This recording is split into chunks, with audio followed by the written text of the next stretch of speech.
Ito naman yung Bluewow X6 magnetic cooler.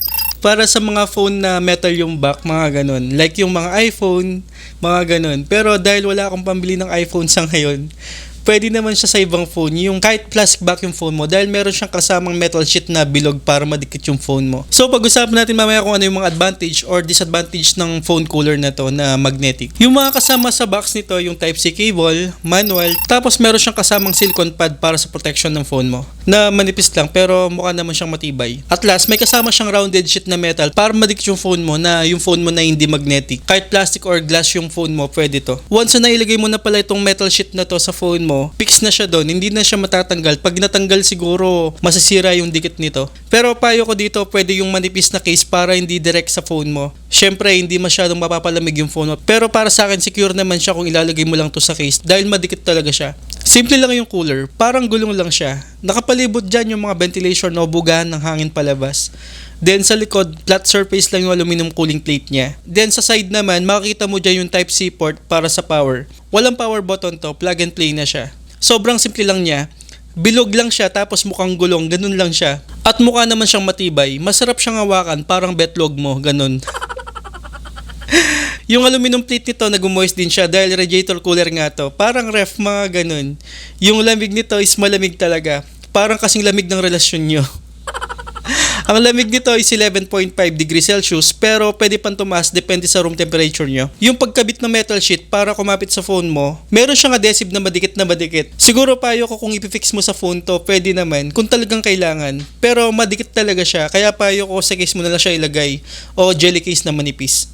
Yung magnet niya, makapit talaga yung magnet niya. Kaya niyang buhatin yung phone. Hindi siya nalalaglag. Kung naka iPhone 12 ka naman, pwedeng direct kahit wala yung metal round sheet na yon.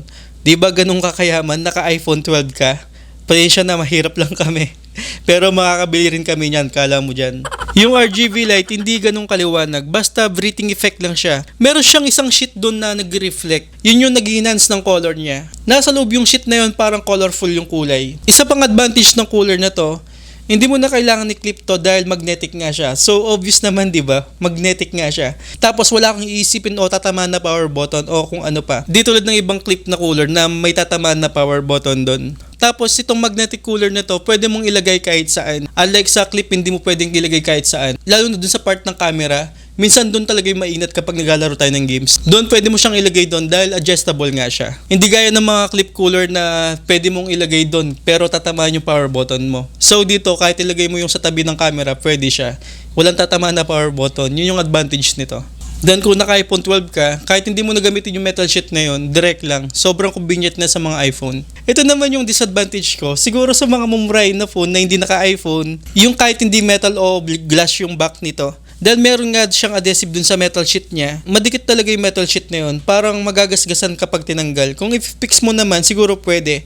Gaya ng sinabi ko kanina, dapat sa case nga lang ilagay ito. Kaso hindi siya masyadong effective kapag nilagay mo sa case to.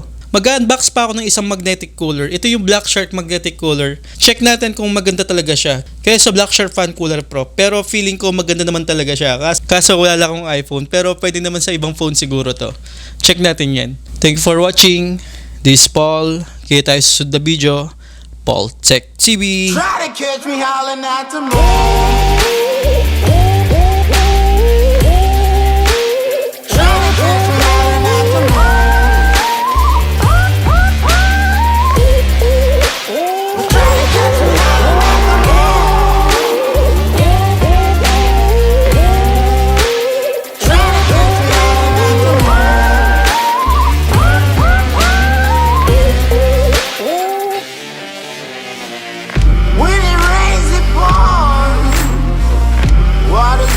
my chin. Won't stop fighting to the very